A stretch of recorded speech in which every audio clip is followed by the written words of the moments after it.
ये कहानी है नीलगिरी के उस विशाल जंगल की, जहाँ कभी हरियाली का उत्सव मनाया जाता था। लेकिन वक्त का पहिया घूमा और आसमान से आग बरसने लगी। नदियाँ सूख गई, पेड़ों के पत्ते झड़ गए और पक्षियों के कंठ सूखने लगे। जंगल के बीचों बीच एक सूखा बरगद था। पक्षी अपने पंख फैलाए हाँफ रहे थे।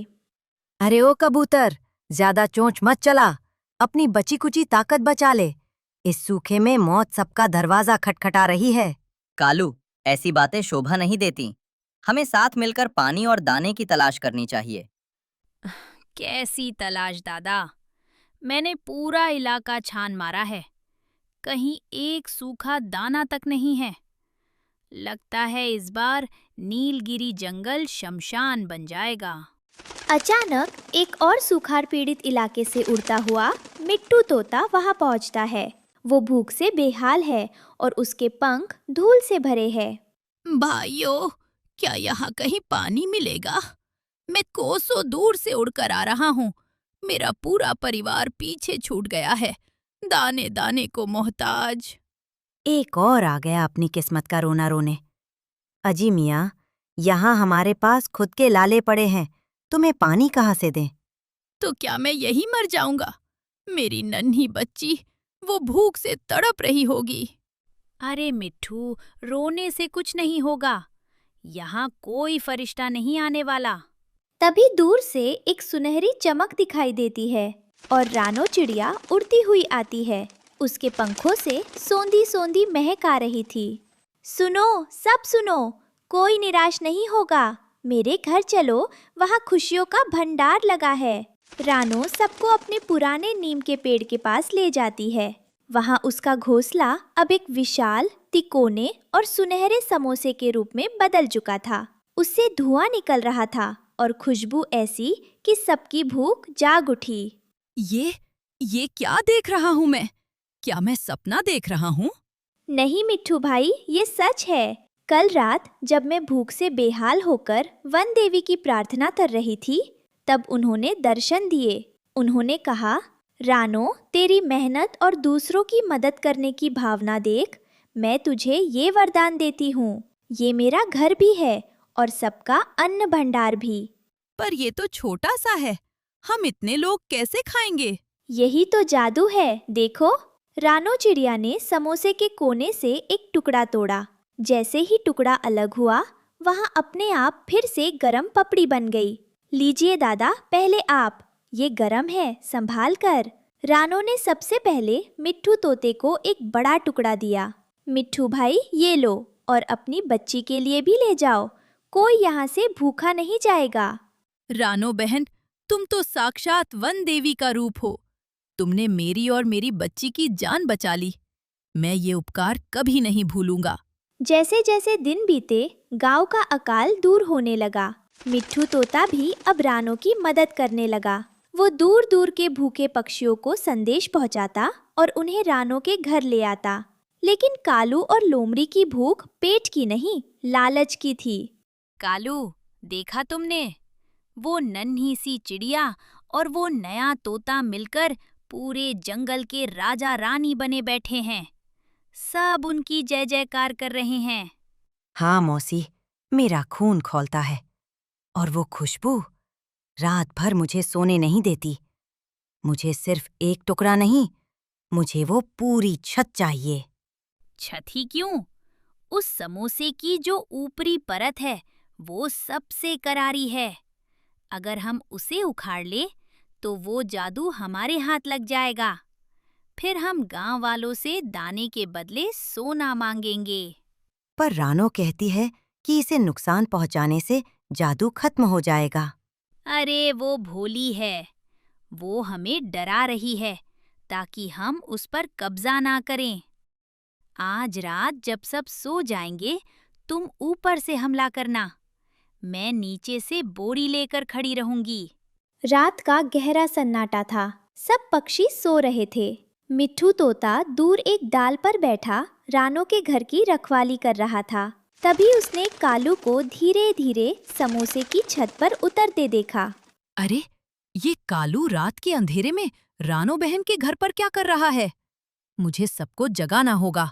मिट्ठू तोता चिल्लाने ही वाला था कि तभी लोमड़ी ने उसे देख लिया और उसकी आवाज दबाने के लिए एक बड़ा सा पत्थर उसकी ओर फेंका।